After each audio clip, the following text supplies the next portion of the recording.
Hello, everyone, and thank you for joining us today for today's webinar on why SOLIDWORKS users are switching to Onshape. My name is Alex Janicki, Director of Marketing for TriStar. For those of you who may not be familiar with TriStar, we're PTC's largest North American CAD, PLM, product and solution specialist. I'll be your moderator, and I'm excited to introduce Michael Lafleche.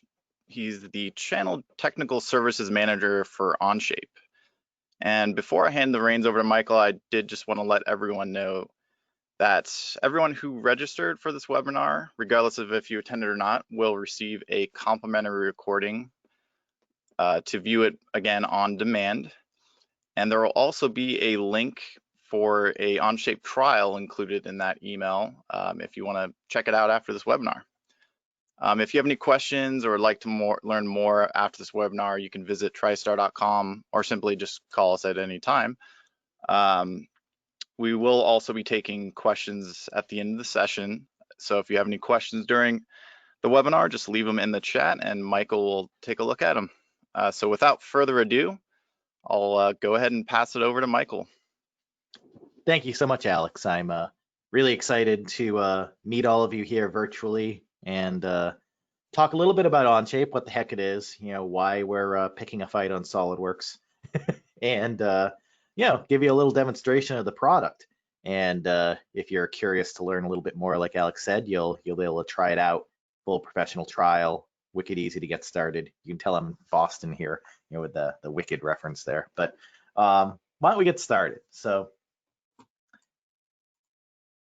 the first thing I want to do is kind of like talk about why the heck we picked a fight with SolidWorks. In fact, all of the traditional on-premise installed CAD and PDM software communities.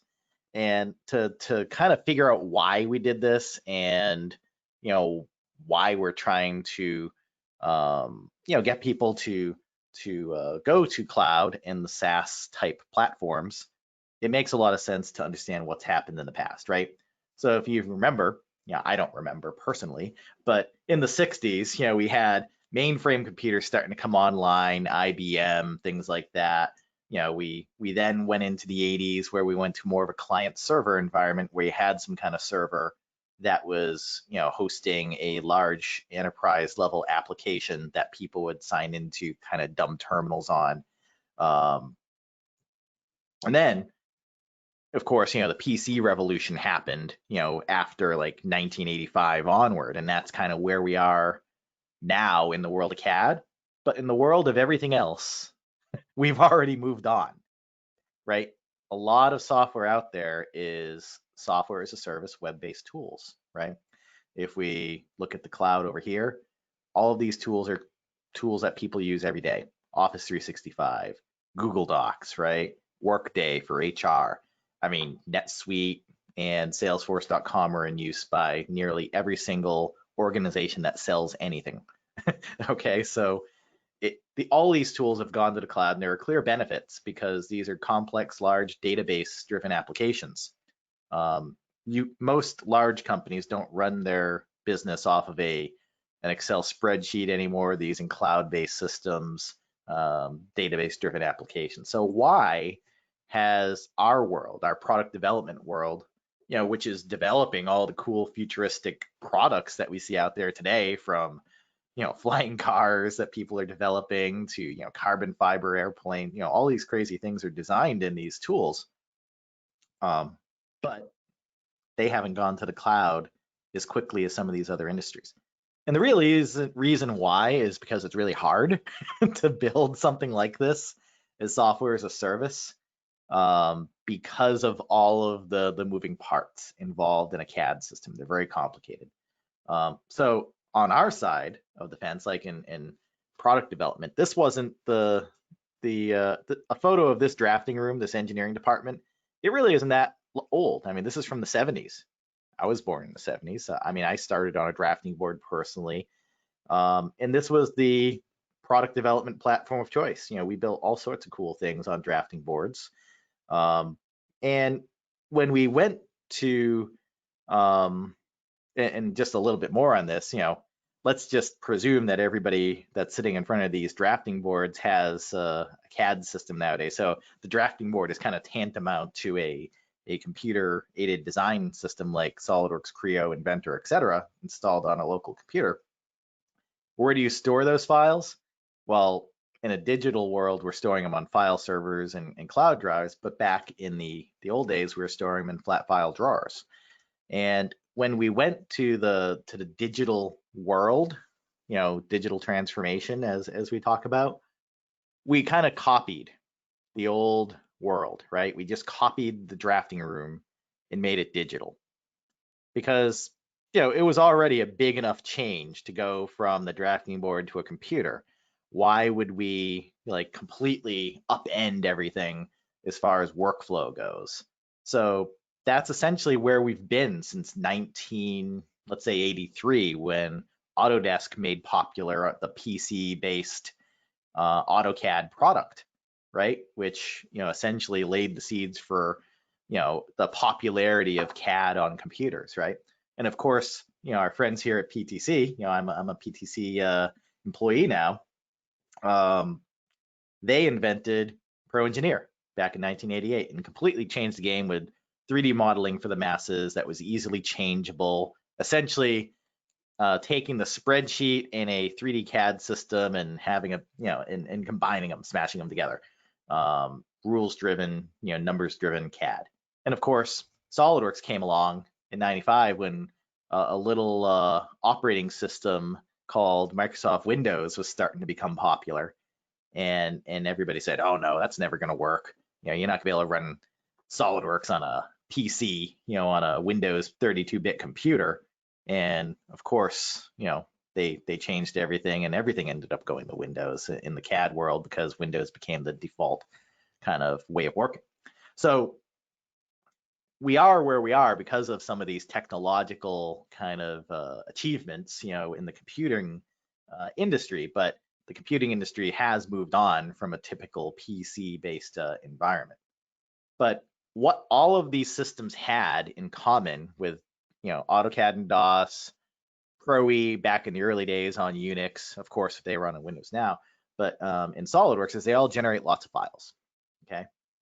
So when I first started, I remember installing my first seat of AutoCAD on my first computer, and it was a 32 disk installation process.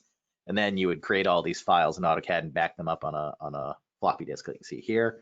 And it's just creating files like all of the time. I mean, if you go to File Save As, the picture is of a floppy disk. It hasn't changed in 30 years. So when we went from the drafting board to the digital era with all the different CAD tools out there today, they generate all these copies of files, right? So instead of a file cabinet, you have a file server.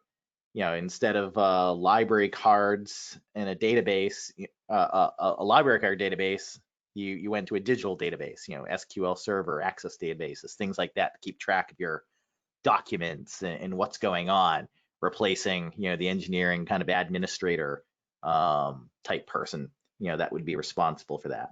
And everybody was working on all these file copies, right? And as time has gone by, people have adopted more of a cloudy outlook, right? So like people are starting to use Dropbox, Google Drive, OneDrive from Microsoft, all these different tools to host their files. But if you really think about it, you're hosting those files in a, in the cloud. You're just moving the files to the cloud. It's still not solving this problem of copies. Now, why are copies so bad, right? Why are file copies wrong? I mean, this is really, we're getting really out there right now thinking about this, right? We're really thinking outside the box, but what's so wrong with files? Well, let's look at this whiteboard, and we'll get into a demonstration of Onshape to show you how we address this. But if we look at the product development process today, we have, let's say, Debbie, the designer here on the screen, and she's working on a product, innovating, doing her thing, right? And she has a copy of a CAD system on her computer. Let's call it out as SolidWorks, right? By the way, I used to work, for a SolidWorks channel partner, essentially for 15 years before joining Onshape back in, 2015 now. So I have a lot of experience with SolidWorks. I know it pretty well, and I've helped set up a lot of companies with it. So Debbie, the designer, installs her copy of SolidWorks 2017 or whatever it might be. And from that CAD system, she's generating lots and lots of files, whether it be on her computer. Of course, it's always on a computer. You're always generating files on your computer, even if you're using the cloud to store files, because it's synchronizing files to the cloud. You're not working on the file on the cloud when you're working with a cloud-based, file-based system. So Debbie, generating all her files, she wants to get Ed involved with the design. Ed also has to have a copy of SolidWorks 2017 or newer. What about the suppliers, customers, other departments within the company? How do they get to the data? Well, they take a copy of a CAD file viewer that you have to install.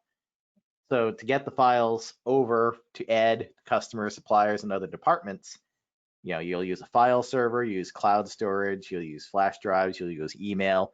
A lot of companies will say all of the above, right? We use all of the above to get files from one place to another. And this ends up becoming quite messy because you don't know what is the latest version anymore unless you have very, very, very good, well thought out standard operating procedures for your file management. People can go around those procedures very easily. People just want to get the work out the door and not think about the file clutter. So what people do is they install PDM or PLM systems, Team Center, Enterprise PDM, all the different PDM and PLM systems out there. They'll just go in and install that, and that will help manage the information. But those are still creating lots of file copy versions everywhere. A PDM in a system is really a big file copying machine if you really think deeply about it, because it's just doing automatically the file copy process from the server to your local hard drive. It's not allowing people to work simultaneously together. It's there for protection. It's there for safety. It's the best we could do with files. And if you have a file-based CAD system, I highly recommend you use a PDM system to keep your data, your files in order. But it still doesn't help you share with everybody easily. If you want to get your customers, suppliers, things in that matter, you're getting them access to your PLM vault in some way, opening up a VPN, sharing things over the web. There's a lot of moving pieces, and the pieces work, but it's stuff that you maintain yourself typically. And that's what Onshape saw as a problem. You can tackle this problem. If you're a big enough company and you throw enough money at it, you can solve this kind of file-based problem for the most part. But do companies have the wherewithal to do this themselves? Many companies, I'd say yes, but it takes effort. So essentially, I think, and our customers think so as well, that files are really the cause of the problem. The CAD system isn't the problem. I've used SolidWorks for a long time. I find it to be a very, very good, capable CAD system. Just like Creo, just like Inventor. There's lots of good CAD systems out there, okay? That wasn't really the biggest problem. The biggest problem was the files escaping control. Files that are mismanaged will cause scrap, rework, and even worse, IP theft. So the tools that we all use today and love to use every day are the things that are constraining technology. IT overhead is a big burden for a company, especially a smaller company, where the best engineer ends up also being the CAD manager, right? It happens all the time. I know you know it. I mean, you can ask. You're probably one yourself, right? You're managing the licenses of your CAD. You're working with your partners to make sure you have the right license files. You're scheduling your upgrades over the weekend, taking your personal time off, right? These are things that we thought are completely, old school, right? There are modern tools and technologies out there that help solve these problems. So if you could reimagine an entirely new CAD platform, it would not run on files. It would definitely run in the cloud because that's where all modern technologies are going, right? So you're running Onshape and other SaaS-based applications on data centers. They're not on a single hard drive on your computer that you have on your desk. The CAD system and all of the data are hosted in a centralized kind of warehouse of data centers. Onshape happens to use Amazon AWS because they're one of the most popular and secure platforms to host data on. There's definite, U.S. government agencies using Amazon AWS, right? For highly sensitive information. So, going to the cloud does not mean you're going to be any less secure. In fact, it's going to be more secure in most cases. There's outliers, right? If you're working on classified projects where you can't even have an internet connection, we're not going to be able to help you if that's the case. But for the 99.9% of people that are out there that work on a normal computer, on a Windows PC, that use email and go to mastercard.com and do all the things that you would normally do with an internet connection, Onshape is a great solution. So we're happy to serve that 99.9%. So just a little discussion because you're going into SaaS, and I want to explain what SaaS really means. There's different acronyms out there. There's infrastructure is a service, software as a service, platform as a service.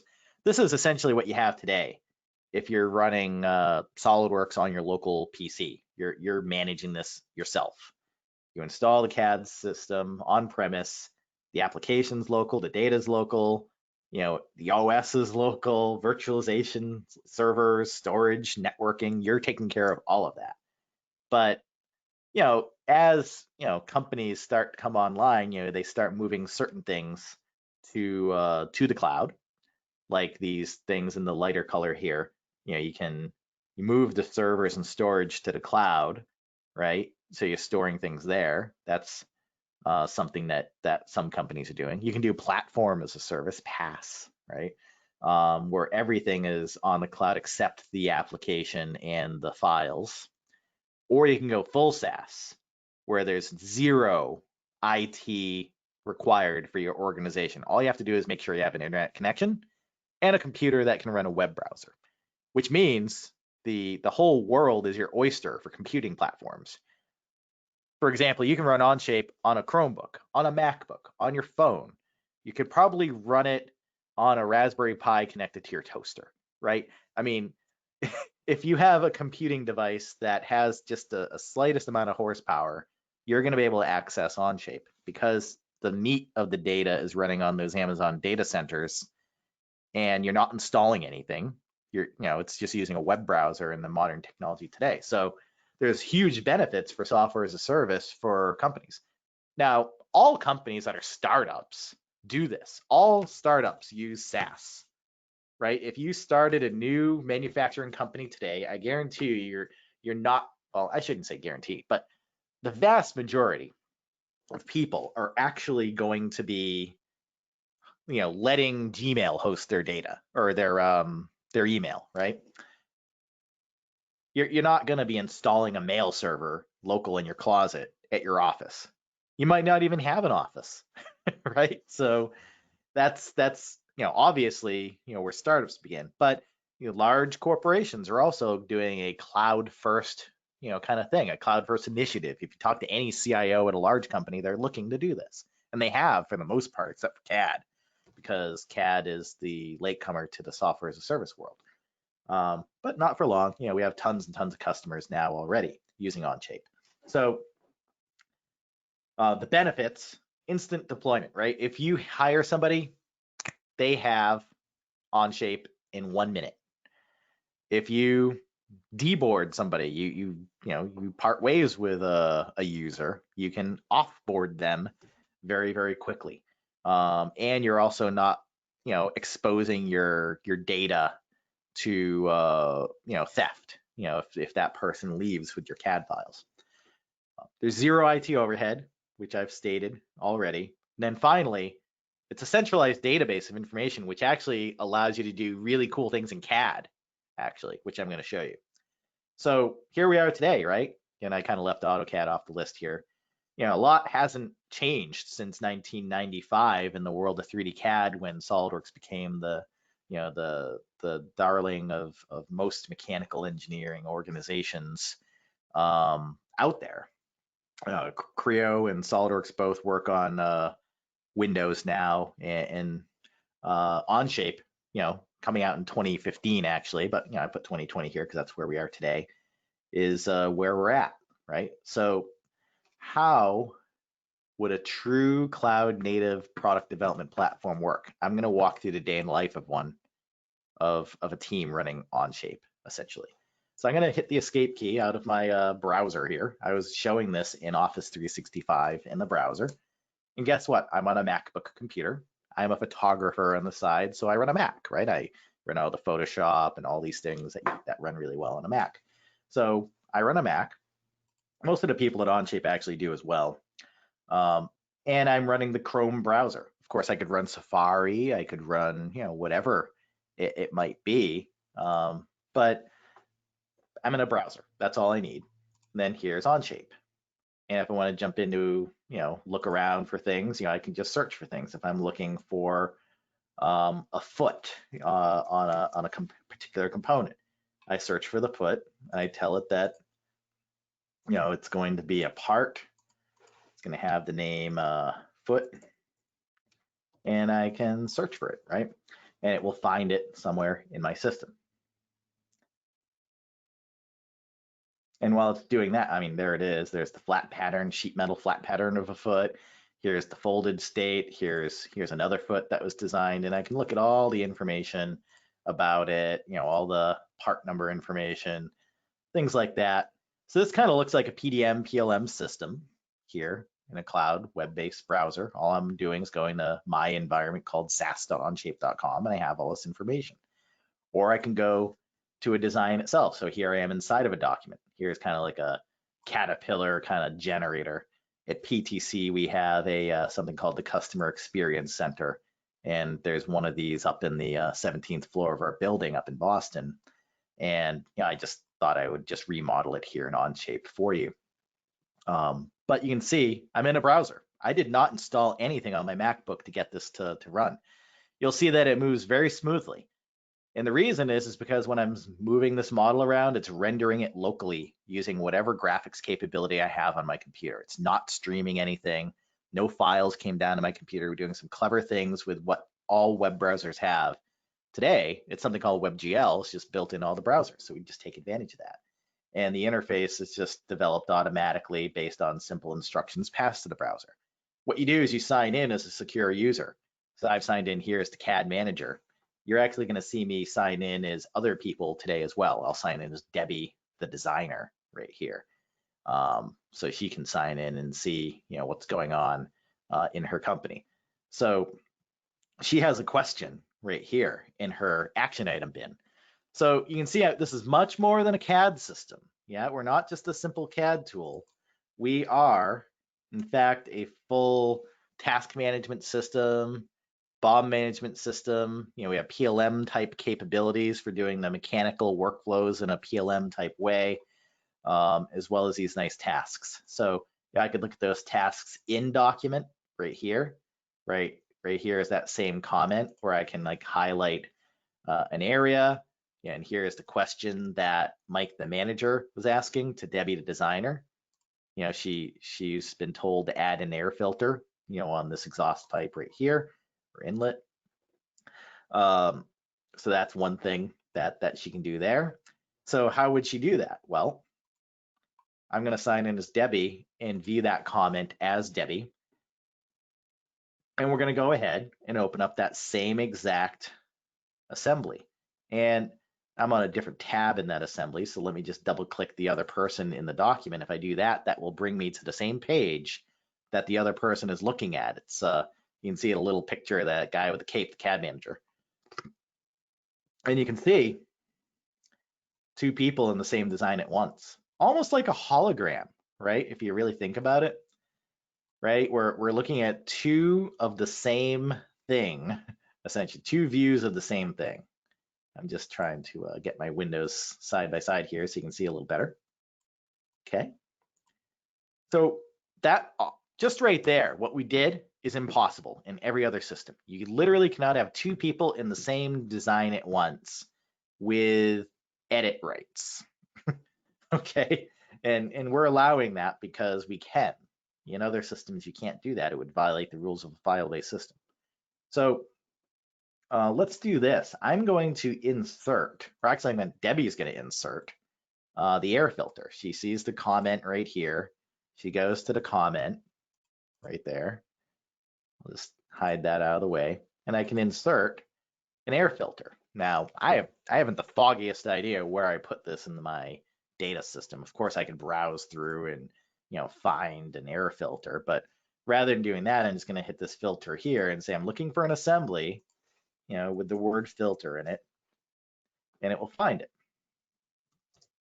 And there it is. There's Rev A with that part number, which happens to be released of the air filter. And I can just drop that in right here. I can use the released one, actually, the one that says Rev A right here. And I would just drop that in somewhere here. So I can, I'll just put it out here somewhere outside the door. Right, so, there it is. Now look what happened on Mike's screen, or the CAD manager screen. That is already right here, okay? So Debbie dropped that in. Debbie's just gonna go ahead and mate that. So I'm just gonna turn on my mate mode right here. So all I have to do is just find that endpoint right there and snap it right there, and it's already done, right? It just adds a mate on the fly. Our mates work very well. They're very much like Legos when you snap parts together. You can have coordinate system mates already built into the model, or Onshape is automatically suggesting these locations. So, a lot of SOLIDWORKS users like this because it takes far fewer clicks to assemble your parts. You're not looking for planes and axes and datums and all that. You're just snapping to these intelligent datums that appear on the fly or with predefined locations if you want to use a library part over and over again. So that change updated on both persons' screens at the same time, right? What's happening here is Onshape is recording every single edit. Every time you hit the green check mark or move a part somewhere in space, like you can see I moved a part, it tells me who did it and at what time. Debbie Designer at 2:28 p.m. today made that alteration. By the way, all this activity is tracked so that you as an engineering manager or as an end user just wanting to understand what your productivity is like, you can see what's going on. So here's all the activity in the last 6 months. Here I can see where people have been opening data. This was the last time I traveled anywhere 6 months ago when I was down in the Austin area and stuff like that, Houston. This is where I live up here. But you can see, we've done all this work on this mobile generator, 167 hours of work I've done. Here are the releases. Here are the pending releases. Here are the rejections. Hey, rejection happens. It's good to know. And then all the action items are here as well that I can keep track of. So it's really a real-time system, right? Everything that you're doing is kept track of. So the other benefit of this is that you'll never lose work again. I guarantee you everybody on this call has probably had their CAD system crash. It might not be the CAD system's fault. It might have been a networking issue, an operating system issue, could have been an antivirus problem causing a file to go corrupt, or whatever it might be. You lose data when you crash. And if you're not hitting that Control S button all the time, saving your work, you're going to lose data. You're going to lose progression of your thought process and you have to redo work. Onshape doesn't crash because it's a fault-tolerant architecture. It's built on a whole stack of services that are running on the Amazon Web Services. So this makes it so it's very, very stable, right? It's running on a perfectly cared for and watered Linux supercomputer farm that we know the specifications of. It's an unfair advantage that we have because of our architecture. If Parasolid, the kernel that runs Onshape, crashes for whatever reason, there's an unhandled exception, it just rolls over to the next one in line and the user doesn't even notice. And they certainly don't lose any work. okay? So that's really a huge benefit of Onshape. There's no save button. There's no check-in button like a PDM system has. You do have versions in time where you can create these labeled versions. Like I'm going to say, hey, we're at version 12 of the design now. Maybe we, just an informal way of tracking. But we certainly have the ability to add proper release management as well, like a PLM system does. Like I need to put in a foot underneath this thing, like a vibration pad made of rubber underneath this generator to attach to the bottom of the chassis here. So, I have a, what's the frame? Where did I put it? Well, I guess I'll just switch over to it. So here's the generator, and I can just open the document where that comes from. I can just pick the right mouse button. There we are, open the link document. Hopefully you're thinking here, like, this is different, this is interesting. What's the difference? Why are people doing this? So hopefully these questions are popping into your mind right now.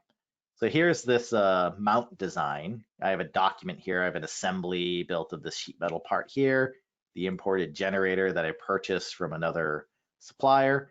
And I'm on this design branch called the mount design.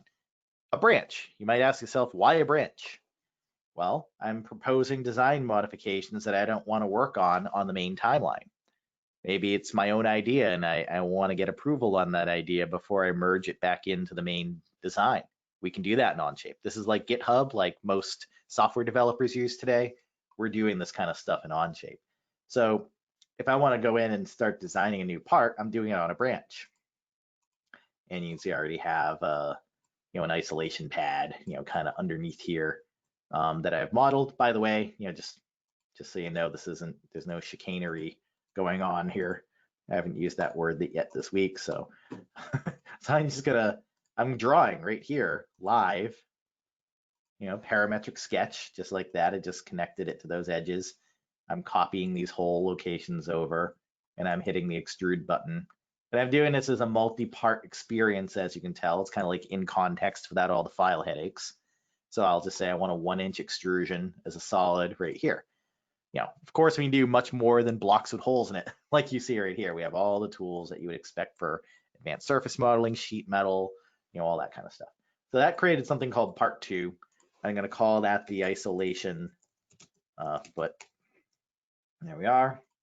And I'll just set the appearance of that so it's like a dark rubber, like that. In fact, I'm going to go to this view right over here. We have this part mass table, which I use all the time to kind of figure out what's going on. Like that isolation foot, we don't know how heavy it is yet. So what I want to do is set the material on it. And I'll just say it's going to be made of some sort of rubber. And now I have 2 pounds of rubber. Okay, so tells me that right here. So that's that component that I've just designed. Of course, you would obviously want to have a detailed blueprint of that part before you send this out for quote and manufacturing. So I'll just do that right here. Oh, I gotta set my templates up again. So that's too bad. I'll fix that later. So let's just presume I created a drawing. My apologies for that. I'm just going to release this part to production. So I hit the release button and it publishes it through a workflow. So Onshape provides a workflow out of the box. And if you have the enterprise version of Onshape, you can, set all of the different, workflows to meet your company's needs. I'm just going to do a simple workflow right here, a project-based release. And there we are. We're releasing that foot, Rev A. I can assign a part number automatically, serial number generator built in. And then for the ECO number, that's what I'm going to put in here as the release name. So I'm releasing this under engineering change order 1712A. My design team is able to approve it. I submit it for review. Debbie is going to get an instant notification. So if she goes to her release actions, she can see, all the actions coming through. And this might just take a second. I'll just reload that page. There it is. Now we have 3. The generator, there's a release in it, 1712A. And then I can just go ahead and release that to production. So now that that's released, it's a Rev A component. The drawing, of course, if I made one, would be at Rev A. And then I would obviously assemble the two parts, the Rev A parts. So there's the 1751A that I just created. You can see I've done this a couple times.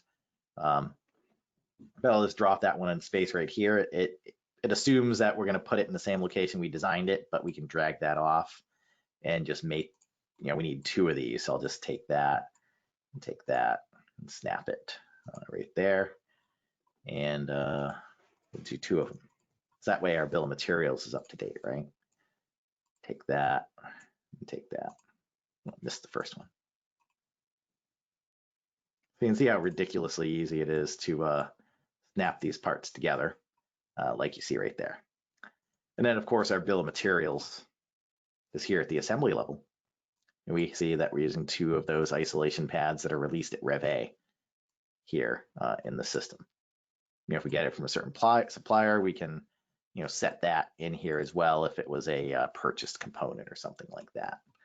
And of course, you'd be able to put your hardware in. We provide a library, of standard content, of course, as well.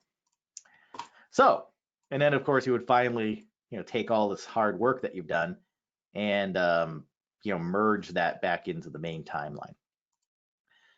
So that's really kind of like the workflow, how you would kind of get things done inside of the Onshape system. In fact, let me just do a really quick thing. I'll just create a version on here.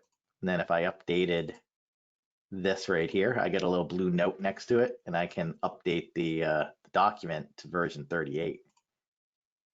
And you can see, all the history right here, and I can choose which version I want to use. So it's really a pretty nice way of updating your assemblies, so they're not updating without your permission. It's updating with intent, which is a big problem with some of the other PDM, PLM systems out there. So if I go back to the slideshow here, because the time is really flying by, it's true SaaS, right? There's zero IT, right? I did not have to install anything. I'm running this on an Apple computer. I run this routinely on my phone.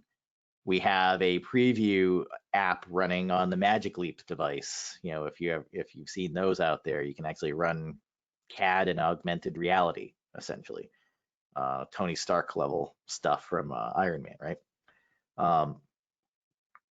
No installs, nothing to install. No files in your computer, much safer. When you want to share with somebody, you just hit the share button. What does that look like? That looks like Google Docs, right? You just hit the share button. There we are. Here's all the people that I've shared with. I've shared with the purchasing agent. They have a light user access to the system. They don't need to install any viewers or anything. You just give them view and comment, and they have access, and they can look at it, and they can look at the bill of materials. They can measure things if you wanted. I mean, there's really cool. I mean, I'm going to do this. I'm going to go to ptc.com respirator. Now you guys can too. And as soon as you do that, and I'll just put it in the chat window here, so you all have that. So ptc.com respirator. So I just put that in the chat box. So if you ever click on that link, you're going to see exactly what I'm looking at right here.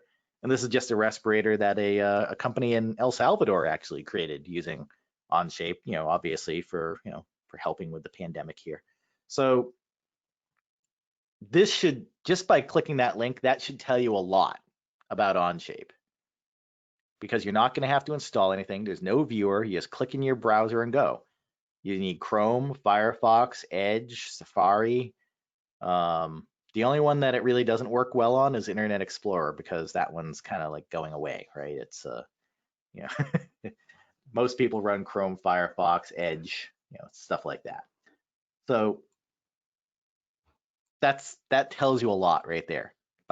You're getting a full CAD system in a view-only state without even having to sign in anything. Now, of course, if you signed in, you'd get more capabilities. You get commenting capabilities and export capabilities. And of course, if you had a professional or enterprise account, you'd be editing this thing in the cloud without installing a thing. So that's where I kind of want to leave off here. I haven't seen any questions pop in yet into the questions panel, but I know we have a good number of attendees here, and if there's questions, hopefully this wasn't too basic. If there's anything more in depth that you'd like me to get into, I can. But I really just wanted to kind of give you an idea of why people from SolidWorks would migrate to Onshape, right? Um, of course, we can get data into the system. I didn't really talk about that much, but we can take in CAD formats from all systems, right? It's that's not the problem. Um, you're going to be able to take that data in and use it. You're not going to have a feature tree. That's just not a thing that would ever be. That doesn't happen in the world of CAD. That if there was something like that, everybody would go to that. But we can bring it in and we do direct editing on things. I see some more questions coming in now. So how does Onshape integrate with ERP? Can you export a BOM in standard formats? And I would say absolutely yes, right? So here's the BOM for the respirator, right? Right there. Do I want to get it out? Well, I would say, yeah, I'd export it as CSV. Now, whoever created this document prevented me from exporting as CSV, which is good. But if I go to this one right here and go to this bill of materials and I'll do a structured BOM, I can export that as CSV right here. And that's table stakes, right? You always want to get a BOM and go from there to CSV at the very least. But if you're using an MRP or ERP system, that's where you might want to do some more automated things. So we have a number of different partners that have written applications that connect Onshape to ERP systems. There's technology that PTC has called ThingWorx Flow, where you can do it very easily without being a programmer. There's already ready-built connectors to SAP, if you're using that for your ERP system. And there's something called QBuild CAD Connect, which is a company up in Canada. So there's thousands of ERP systems, right? We're not going to have ready-made connectors for every single ERP. That's impossible. But if you have something, we can connect to it if it's a fairly modern system. If it's like one of those old green screen terminal things, there's no way. But if it's fairly modern in the last 10 years, it should connect. And you can look at that. Like if I searched for CADLink, and what we have an app store essentially. But this is like a company that does ERP connections to Onshape. They know the Onshape API inside and out, and they know the API of other companies out there as well. So here's a very short list of some of the major ERP systems that people have connected with this tool to Onshape. But there's many more, of course. So it's a great question. So if you want to learn more about that, it's always a customized discussion, and we'd be happy to help there. I'll go into PLM here in just a second. I will answer another question. No internet access means no Onshape access, correct? Yes, you are 100% correct on that question. You need the internet to run Onshape. Now, hopefully, you're not if you're in a place that doesn't have internet, you probably should enjoy yourself. It's probably the woods or the desert or something like that, because everywhere else you have internet. Everybody has a phone that you can tether to hotspot. So that is a requirement, and that's really the only system requirement is an internet connection of some sort. It does not have to be a very high-end internet. I had my entire sales team back at our old office before we moved to Boston jump into that big large assembly document off of a 3G hotspot, and it opened just like that for everybody. So it was really good. While I'm in the App Store, while I have this kind of up on the screen, the App Store is a great place for finding all sorts of different apps, from simulation, rendering, CAM, technologies, very high end to very rudimentary tools are here. We're adding new ones all the time. Here's a virtual wind tunnel, very simple setup. Here's a full high-end Altair SimSolid, which does meshless simulation. It's very cool. Most of these people will offer a free trial, so you can give it a shot if you're an Onshape subscriber. So definitely check those out. Very easy for you to try. PLM data management stuff. So it's a very design-centric PLM. I would say, if you were comparing Onshape's PLM to something like a Windchill, for example, Windchill is a very large system that does lots of different things for everybody, right? There's quality management tools, there's supply chain tools, there's all sorts of different things that Windchill can do. Onshape is really focusing more on the mechanical design aspect of things. So if you were using Onshape, as a PLM, right? I have all the version management and I have the release management. You saw me release that foot, to Rev A. We were able to, see that history and view the release, and even, create, you can customize this form to be like an engineering change order form. You can have other fields on here. That's really the PLM that I'm talking about. I'm not talking about PLM at a company level where you have multiple departments doing multiple things like PPAP in the quality department or things like that. However, you are going to be able to use Onshape for your design kind of focused PLM capabilities, which is for most people what you need. If you need more than that, you get Windchill, right? And you connect Onshape to Windchill. Okay, so that's how I would recommend going about it if you needed more than what Onshape's providing. But at the very least, it's revision control and configuration management without you having to install or worry about checking in and checking out files. It gets out of the way of the user. So you can release parts, assemblies, drawings. You can release other items like PDFs, Word documents, G-code files, whatever it might be there in the system. But yeah, here's, I can actually see the end cap. I could compare it against old versions. There's, the PLM, the base level PLM is very strong, in the system. And you can always look at it even without jumping into the document. So here's my design history record for the frame weldment right here, and all the different branches and engineering change orders that I've taken in the system. I could even look at things that are, I'll change my role to any, status any, to releases, and I can see, things that have been made obsolete, seeing the history of things just like that, and view that release package.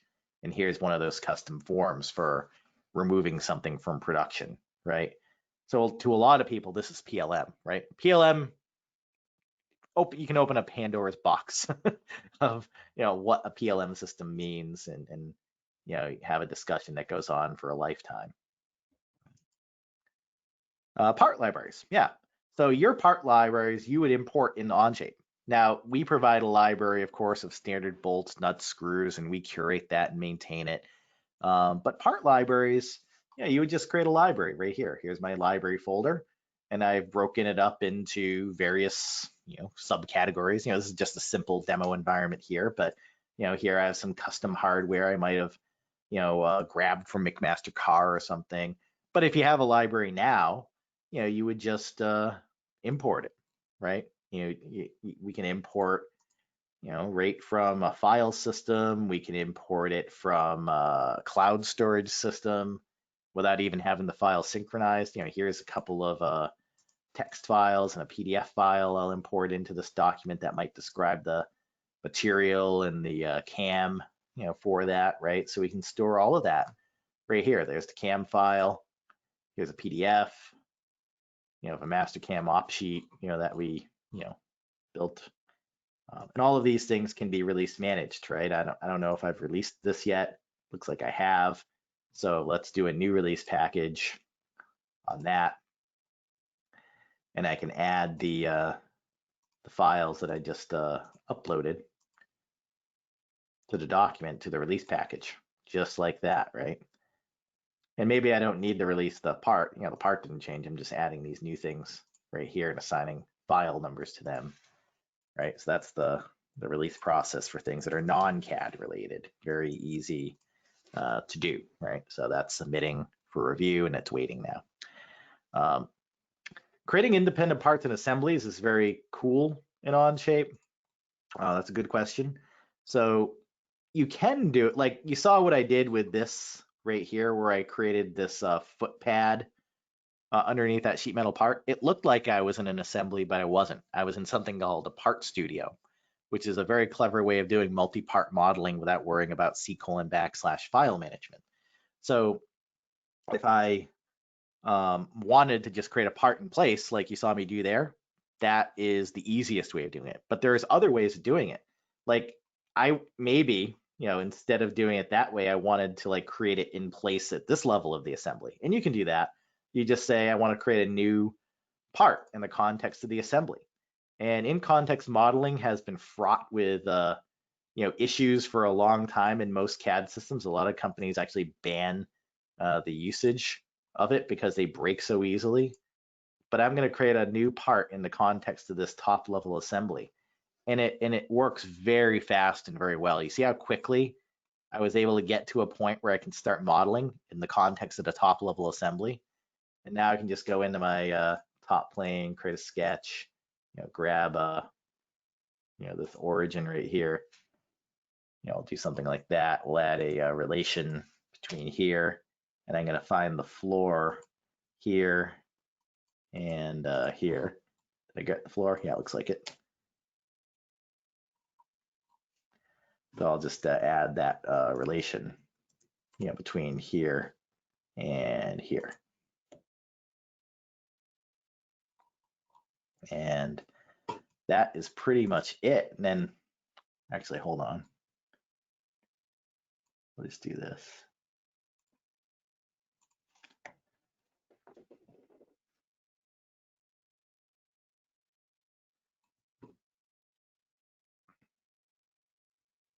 I don't know what's taking it, but I'll just go ahead and extrude it while it's waiting. I might have like picked some, this might be completely in line and that's why it's having an issue. So, oh, there it was. So now it's already set. You can see the sketches there at the right distance, and then I could just go ahead and extrude, up to some other part in the system or up to some vertex.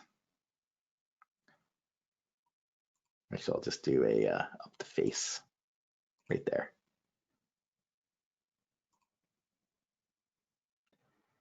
So that's it. So now I've created a new part right there. That's part 1, and I would name that block or whatever. And I'd insert that part into the assembly. So it brought me back to the parts, a part studio essentially, but now it's fully built right there in the assembly. So that's how you do independent parts in the assembly. And it really is independent. I did create it in the context in that moment in time, but even if I change this, I could get it to update. There's always the ability to update the context. This is something Onshape did very well because we have the full history forever and ever of the document, which allows us to design in the context of a frozen moment in time. That's what I essentially did. So I worked in that frozen moment. I created the part. And if I modify something, it's not going to update until I give it permission, which is what keeps it independent, but with still a link at the same time. But it's independent in a way where it's not going to like break my model if a design change happens. It's a really clever thing we did because we have that full design history record of the design at all times. So it's a full topic. You can learn a lot more about that in the Learning Center. Our Learning Center is fantastic for kind of understanding what Onshape has for technology. We have some online learning classes for data management, for CAD, for variant like design table, family table type things, surfacing. We obviously have purchasable classes as well. Once you become a customer, you want to go through the boot camp, and get the full deep dive into the system as well. But all of you, if you take a trial of the system, can jump into these learning pathways. We'd ask you if you take a trial that you take a call from somebody at TriStar, your account representative, because they're going to set up like a custom one-on-one demo with you and your team if you do that, because it makes a lot of sense to go through a session like we're doing now to understand what the how to use the product, right? In many ways, it's the same as something like a SolidWorks, but the way you do the data management is obviously quite more advanced. So that's where seeing a demo and the workflow and the day in the life of it is beneficial. So our time is pretty much up, and everybody's asked some really good questions. So Alex, did you have any parting comments? No, very excellent stuff. Really good questions. I appreciate you addressing those. Nice little overview of kind of, how a cloud system sort of compares to traditional CAD systems and kind of puts it on its head. Yeah. But if anyone has any, follow-up questions after this, don't hesitate to reach out, like Michael said. You can also sign up for the trial or just contact us for a demo. So with that, we wanted to thank you for joining us today and have a safe weekend, everyone. Thanks, Alex.